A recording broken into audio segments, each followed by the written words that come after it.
Hey everybody, it's Guinevere.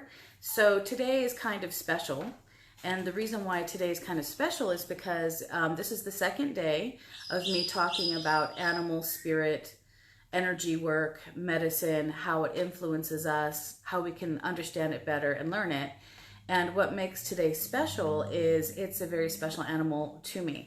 Now, I figured that these would be easy, like really quick little live feeds, because with animal medicine, you can just get into the, sorry, I always kick the camera. Every time I move, I kick the camera.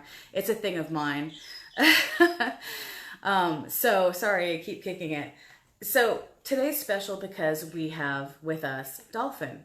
Okay, and Dolphin for me is a very special and sincere energy, and it's very magical. So I'm going to explain to you basically my journey with understanding Dolphin. So again, all these energies around animal spirit medicine are energies I've worked with. So I've experienced each of these animals in different contexts, and if I haven't, I'll tell you. I'll say I have not experienced this animal in any kind of context, and then I'll just tell you what I've learned from others that have shared with me.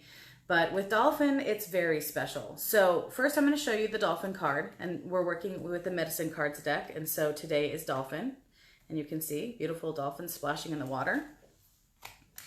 Okay, so going back in time to when I was much younger and I was working with the dolphin spirit or the dolphin energy, in the way Jamie Sams in the medicine cards book kind of proposed it, was talking about it being the messenger of the moon, okay, or the messenger of dream time. And so when you think about that, and let's say you're at home and you're giving yourself a reading with medicine cards, you might be like, I don't understand how this is supposed to apply to me, or I don't understand what this is supposed to mean, or what does it mean to have the messenger of the moon coming through in a reading? How does that apply in a practical sense? Well, I'm going to break it down for you guys. So in a practical sense, we as a whole, the human race, has lost touch of spiritual relating and emotional relating. Again, to a certain degree. I'm not saying everybody has lost their way. I'm not saying everybody's the same. I'm not making any sweeping statements. But as a whole, if you say to somebody, I believe I had an important dream, once upon a time that was taken quite seriously. People would sit and listen closely to what your dream was to try and interpret what it meant and what spirit was trying to tell you, okay? Nowadays, people kind of just say dreams are your mind regurgitating your week or your challenges or your day, or it's whatever. And to some degree, that's true. So when you think about dreams, some dreams are problem solving, but some dreams are spirit walking. And so we're going to have to, if we evolve as a human race, and God willing, we evolve as a human race, we have to do the work of understanding how spirituality walks in our world with us, how understanding spiritual context in a practical way will help us grow, all of us. So that's one of the things we need to keep in mind. So going back to what it says in the cards, I remember what it said in the cards was, messenger of the moon, messenger of the dream time. And as somebody who, even when I was younger, was keeping dream journals, I was paying attention, you know what I'm saying? And to dreams or what messages might be coming through. And so I had some sort of idea, but I had no idea how literal it was. So it took actual time with dolphins for me to understand how literal it really was. Now I'm just going to do something really quick here. I want to adjust my my light so it's not so, I feel like I'm having to sit way up. Whoa, okay, there we go. I feel like I'm having to sit way up just to sometimes getting the right angle on things can just be everything. Okay. Oh my God. See, like I made it worse. No, I made it worse. Okay, you guys. I'm trying not to be too distracted by this, but it's a little bit of technical stuff. And I hate technical stuff, I'm going to be honest. That's why I'm always kicking it probably. I'm probably always kicking it because I don't like how the technical stuff, and you can see I kicked it again. I'll kick you, technical stuff. Okay, so let's go to the dolphins. So I was having dreams about the dolphins when I was really young, but I had no idea that that was a direct communication. So I'm going to just say to all of you out there, if you have dreams about dolphins, that's a direct communication. They understand in a, I'm going to say, complex manner how to use dreaming to move through different realities, dimensions, and experiences. They're able to integrate or utilize it in a way that's practical, kind of like you wake up in the morning and you check your cell phone, right? You don't think anything's weird about checking your cell phone, even though it's a computer and it's really small and 100 years ago you didn't have it. You just go like, oh, this is just life. This is just one of the ways that we communicate. Well, imagine you could do that from your own mind. Imagine you could check what's going on in your own mind. Just closing your eyes, breathing, and check. Okay, well, we're with dolphin then. Dolphin is about breathing. You have to remember they live 100% full time in the ocean. And so breathing is a huge part of what makes dolphin medicine magical. And then if you think about yoga, okay, so let's look at yoga. Yoga is about how understanding breathing gets you into deeper spiritual states of mind or into deeper states of meditation, allows you to perhaps transcend a touch this world that we're living in. I'm still with dolphin, you guys. Just stick with me on this one. It's complex. Dolphin, there's nothing simple about dolphin. So we've got these beings who can regulate and control their breathing in ways that would astound you. They can hold their breath for 20 minutes without, of course, losing consciousness or passing out. They can dive deep and compress their entire body in areas that we would be we would not do so well. So this breathing and this control of breathing and this control of oxygen distribution through their blood is a huge part of what makes them complex, okay? Now I'm going to tell you another dolphin. These are dolphin facts right now. I'm just talking about dolphin facts. Another dolphin fact is dolphins never sleep entirely, okay? They never go fully to sleep. Because if they were to fully fall asleep into the kind of sleep that we do where we're twitching and throwing our arms and legs around in bed, they would be dead because they're in the water. They still have to be conscious of breathing. They still have to have some degree of consciousness of their surroundings because they're in the water, right? So they do what's called logging. I'm not making this up. This is the actual word for it. It's called logging, okay? And what they do is they lay on the top of the water and they're like little logs. They just kind of float motionlessly. They usually have spots that they consider very peaceful, very safe, where they like to catch a good cat nap, so that they usually have favorite spots to log. And if you catch dolphins logging, what you'll see is you'll see a whole group of them just looking like they're dead, just floating on the surface. And one side of them is slightly tilted up to the sky, and one side of them is in the water, okay? Well, the side of them that is slightly tilted up to the sky is the lobe of their brain that they're sleeping. Okay, you heard me correctly. Let's go back there. They put to sleep one half of their brain at a time. So when they're going to bed or going to sleep, they're only sleeping a lobe at a time. So whatever lobe is out of the water is the one that's sleeping, and the lobe that's in the water is still paying attention to breathing and sound, because some part of them has to stay lucid or conscious to if another dolphin warns them that a shark is coming or something could be coming in to disrupt them. So again, half conscious, half asleep. Now imagine if you could do that. Imagine if you could put half of your brain into a deep sleep, deep, serious, soul-walking sleep. I'm talking serious stuff here. And the other half of your brain is conscious. Well, then you are able to have a dialogue between the sleeping and the waking, okay? So dolphins are doing that. This is one of the reasons why I'm saying it's a complex technological thing that you're dealing with when we think about what dolphin means, okay?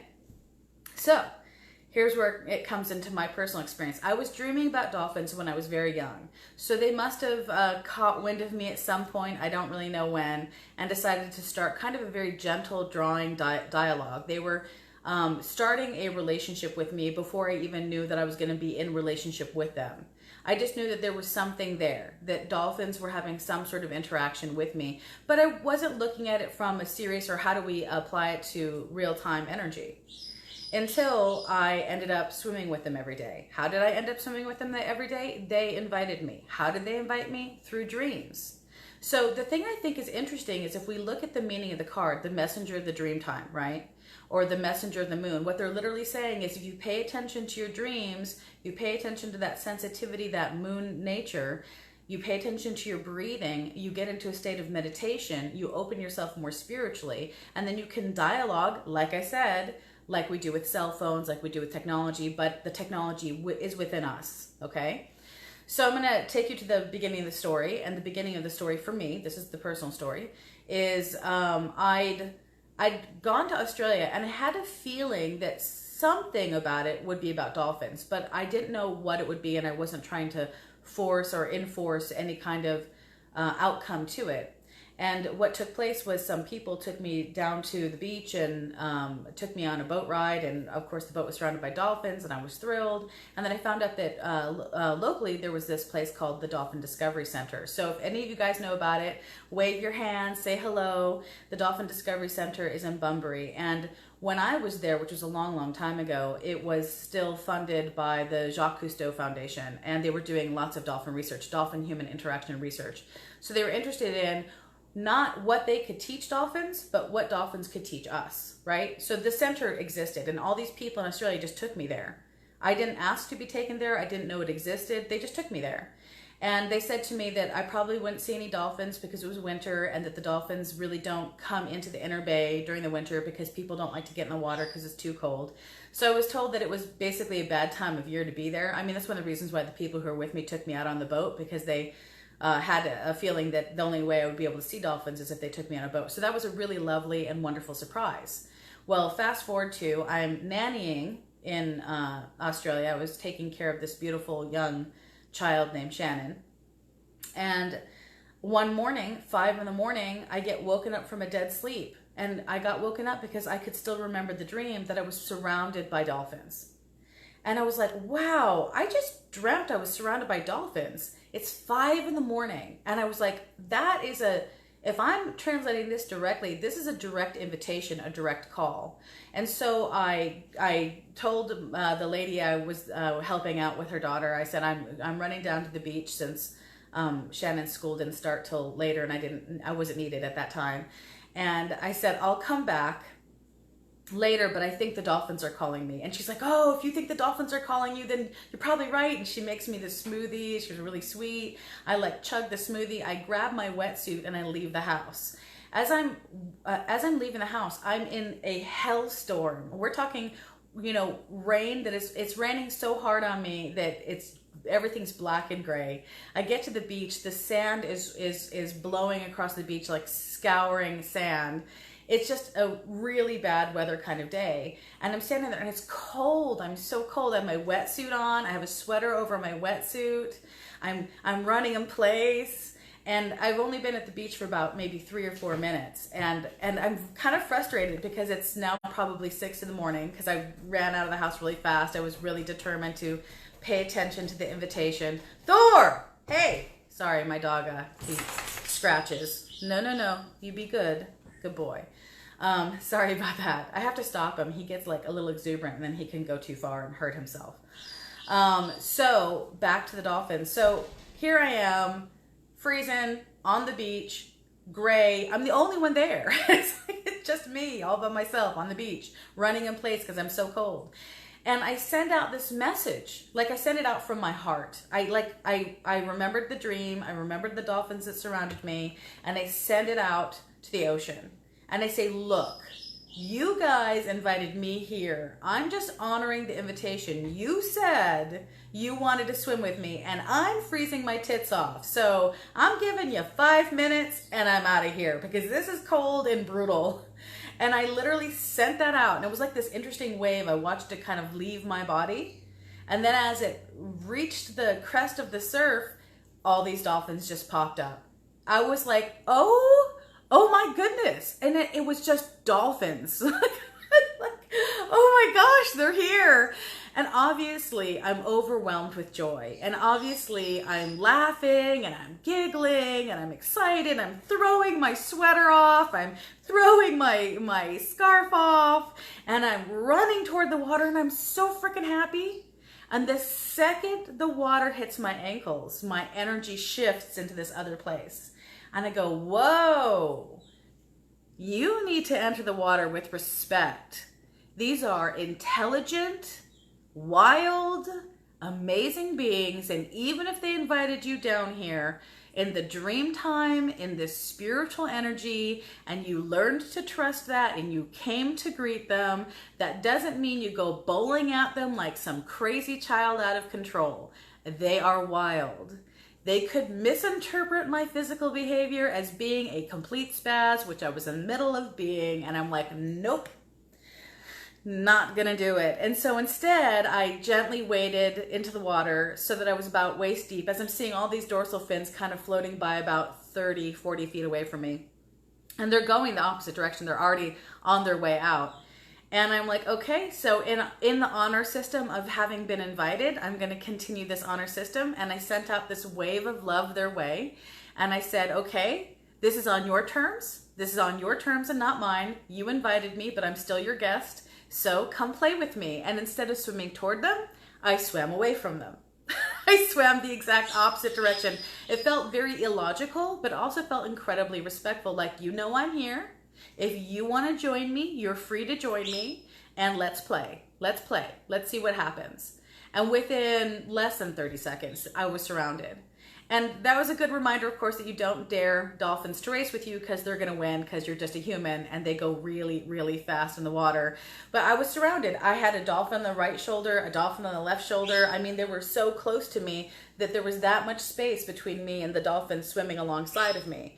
Now, what they did was they picked me up in what's called the slipstream. This is how they take their babies from location to location, because their babies are called corks because they float really easy. It stops them from accidentally drowning because they're still young and very delicate. Well, they pick them up in their slipstream, and then the baby can swim as fast as the mother, even though the baby doesn't have the same strength. It's one of the reasons why they bow ride.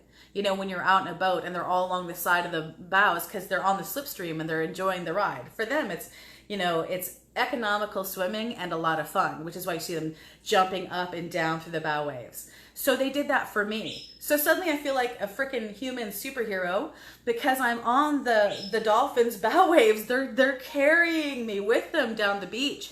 And I'm going to be honest, I could not stop giggling. I could not stop giggling. I was literally almost hyperventilating, giggling, because I couldn't even believe that the literalness of them saying, come to the beach and we'll swim with you in a dream was a direct message for me to come to the beach and swim with them. That it was a direct invitation, and that in my honoring of them, they're like, okay, you know, you're with us and we're going to do this thing. And so I swam quite a ways, and then I really just wanted to experience them, really enjoy them instead of just swim alongside of them. And so I thought it would be nice to like find the bottom of the sand and stand up in the water and just observe them, just enjoy the dolphins. And so I stop and I stand up, and I'm standing there in the water, and I have my hands up over my heart because I don't want to make them feel threatened. I don't want my arms to be floating out, you know, toward them, making them feel like maybe I was going to touch them or disrupt them in any way. I wanted to continue the position of being in respect to them. And so I'm sitting there with my hands over my heart, and I'm looking around, and I don't see any dolphins. It was like the second I stopped and stood up, the dolphins were gone. So I'm standing there, and I'm feeling a little sad, you know, because they'd been with me, and the whole time we were swimming together, it was really companionable. And I don't realize that my being naive to their ways is the actual situation taking place at this time. And I stand there for a minute, and I'm scanning the horizon, and I'm looking everywhere for the dorsal fins, and I'm not seeing dorsal fins anywhere. And I'm feeling like, well, that's kind of sad. I wish I could see them. And in that moment of kind of, I'm going to use the word resignation, like I had resigned myself to having made a mistake and having lost the dolphin pod that was swimming with me and kind of feeling sad about it, I did a and I dropped my head. And when I dropped my head down, I'm looking straight down in the water. I am chest deep, so like just the top of my breasts are out of the water, okay? And I'm looking straight down into this gray water. Remember, it's a rainy day, it's cold, it's windy. I'm looking straight down in the water, and the dolphins are right there. Like, they're right there. And they'd been right there the whole time. They'd all just completely stopped. They were still, okay? So I had one in front of me, and I had two on either side of me that were in a perfect like semicircle around me. Maybe one was behind me, but it did not look behind me. And all of them were this far from my body, and they were scanning me with their sonar, And that's when I realized I could hear them scanning me with their sonar. I could hear the sound waves coming from the water and the little squeaks and chuckles of the dolphins, just like having a joke at my expense. You know, we forget that if we're not under the water, we're not going to see what's under the water. And I'm standing there going, you guys. And when it went, oh my God, and I like start laughing, they all jumped up together at the same time, like, we got you, ha ha, we got you. And then we just kept swimming, and it was amazing. And that day started me on a journey of understanding the explicit nature of what dream time means, about getting in touch with yogic breathing, with meditation, with dream journaling, with opening your heart and opening your spirit, and recognizing that there is a brother and sister, dolphin and whales on this planet who are ready to receive open-minded, spiritually aware people. That they're very connected to us. Now let me tell you how connected, because remember yesterday I was talking about universality. The reason why I wanted to do medicine cards, I wanted to do Celtic Druid Oracle, and I'm even probably going to go through the Egyptian pantheon. The reason why I want to do that is because animals are our universality. They create a union around us all. They're our inheritance. They belong to us. So here's where the stories are, okay? I'm not going to tell you all the stories, but I'm going to tell you that there is a story that goes straight across the waters, which is amazing. So in Australia, they have the story of the dolphins, okay? Now in Australia, the Aboriginals who live there believe that the dolphins are our cousins, okay? Now if you go to Polynesia and Hawaii, they also believe that the dolphins are our relatives, okay? And so you look at these two areas, right, who believe that dolphins are our relatives, and then if you do your research, you're going to be hard-pressed to find anybody who doesn't believe that dolphins are our relatives. They are the most intelligent, spiritual, feeling, open-hearted, flowing energy that is in the ocean. Sure, they have violent tendencies. What animal doesn't? We do, they do, apes do, elephants do. If you're an animal, you're going to have a violent tendency. When people go, oh, dolphins aren't spiritual because they beat the ass of another dolphin, or dolphins aren't spiritual because of this or that.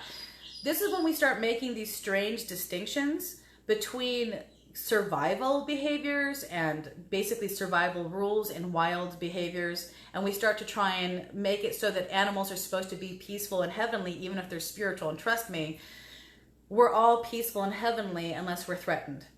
I'm just saying, or hungry. So it can go either way. So let's go back to the dolphin legends. Like I believe it's somewhere in South America they call dolphin Buto, B-U-T-O. And there's a legend where they come out of the water and they put on their human skin and they cover their blowhole with a hat and they seduce a woman, which I think is really, really funny. That's a legend. In the Philippines, they have an almost identical legend of a dolphin god who comes to shore and makes love to people and hides his blowhole so nobody knows that he's, a dolphin, so he puts on his human skin.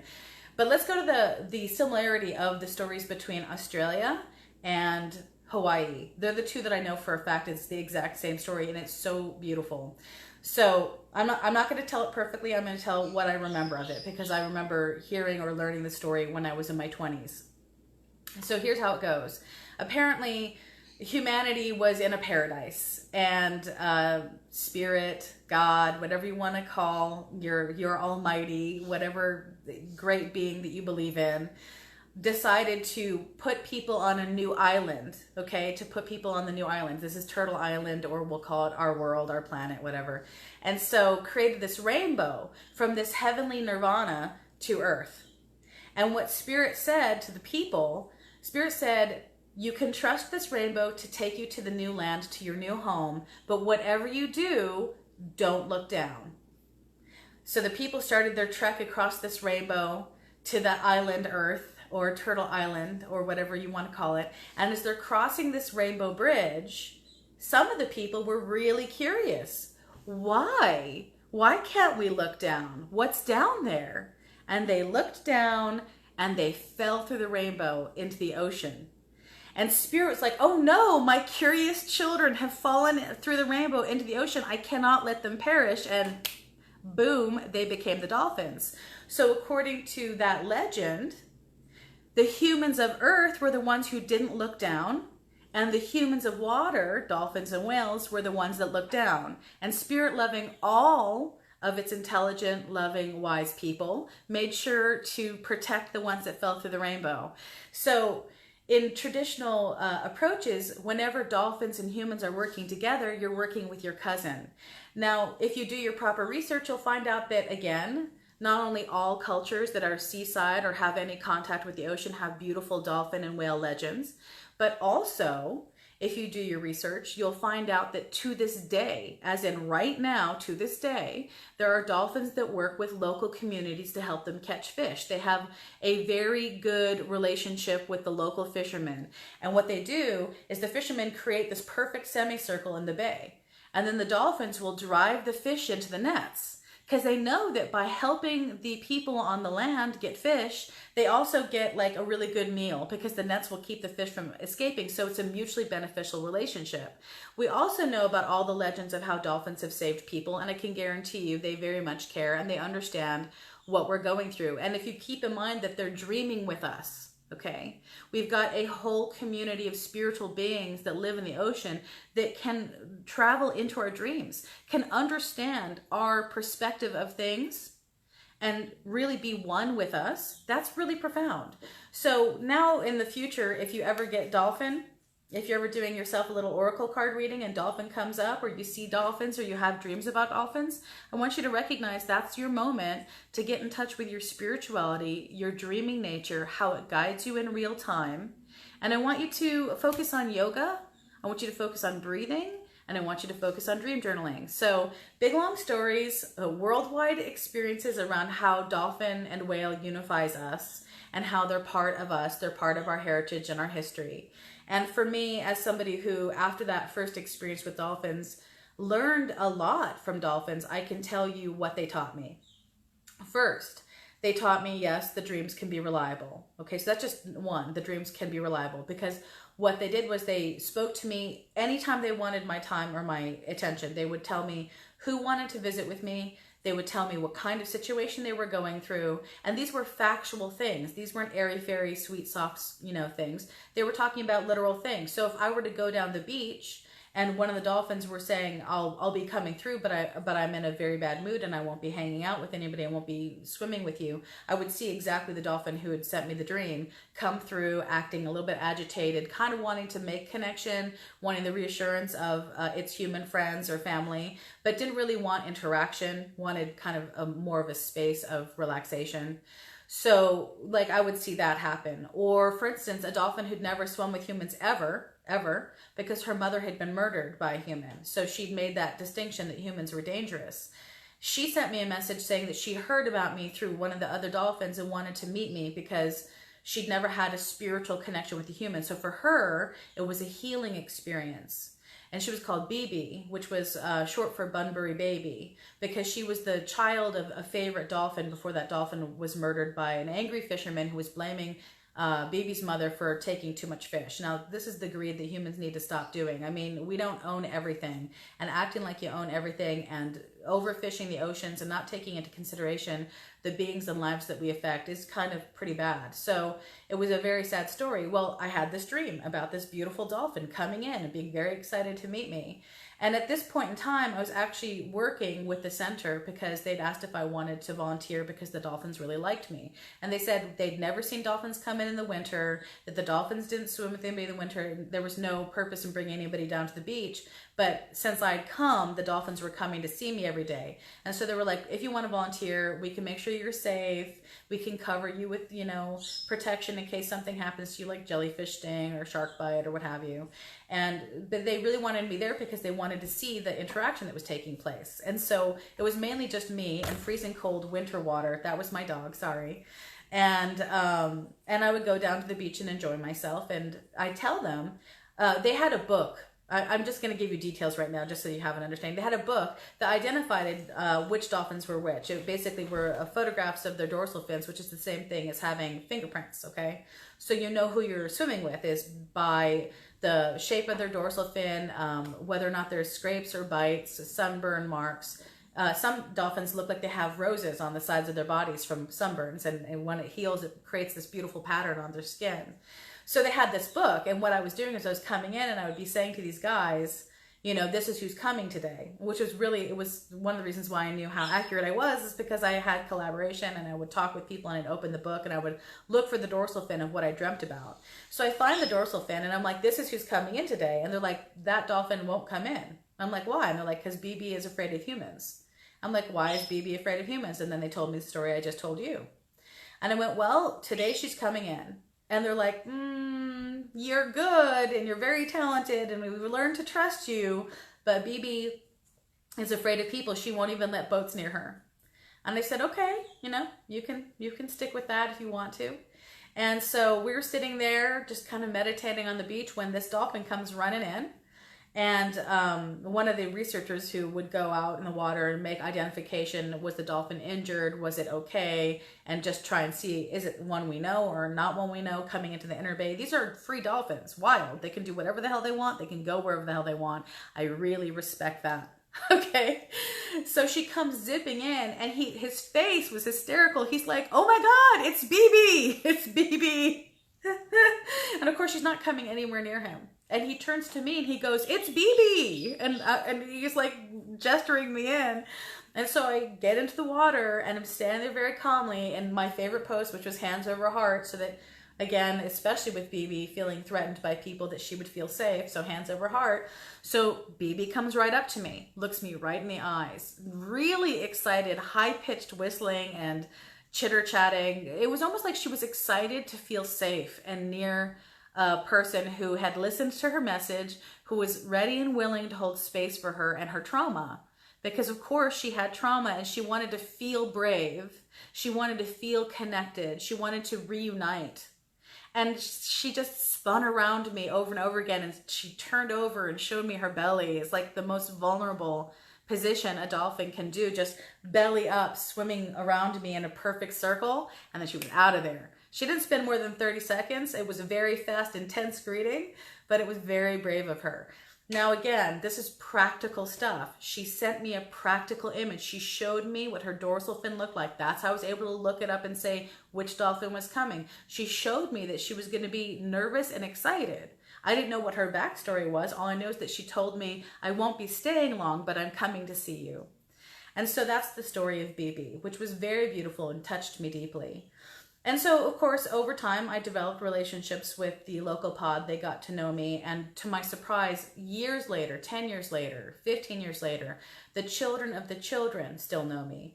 Now, in what they've already done in research around dolphins, and of course, because of their high intelligence, is they believe they have an oral tradition and they have a very developed language. So I'm not surprised that the children and the grandchildren know me, because I'm quite sure that just like humans tell stories and legends, that there's a story and legend about me. Because I was the first person in a while that was coming down on a regular basis based on their invitations, based on conversations that were taking place in, again, dream time. The dream time is real, okay?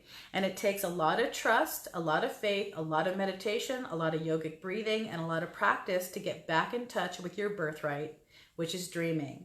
And dreaming unites us all. So now we're back to dolphin, aren't we? So now you know, if you see it in a reading, if it ever comes back, comes to you, it says that a message is trying to make its way to you through dreaming. And maybe it's a message specifically from the dolphins. I hope you enjoyed your dolphin talk with me today. I hope you all have the most beautiful day. And tomorrow we'll find out what new animal will visit us. I dressed up specifically for the dolphins today as a way of honoring them. That's why I have the pearls in my hair. And kind of like mermaid look on the face. Is they were some of my most powerful teachers. And I will definitely say without a hesitation that to me, my first ever guru, my first ever true experience with an enlightened being or a yogi was the dolphins. And they taught me a lot about it all. So I dare you to go deep with the dolphins. I dare you to dive. Dive, kids, because you won't regret it. I love you. Let's see what we get tomorrow. Should be an exciting day. Oh, and by the way, before I forget, in application for today, get into a meditative state. Open yourself up. Right now, Jupiter is doing a dance with Neptune, and Neptune is the god of the ocean. So the fact that we got Dolphin on a Jupiter-Neptune day to go very deep, just go deep with them and be loving, dreamy, spiritual, and let your spiritual wealth shine on you today. And that's it. That's my last word on it. I hope you guys have the most beautiful Sunday, and I'll see you tomorrow. Bye-bye.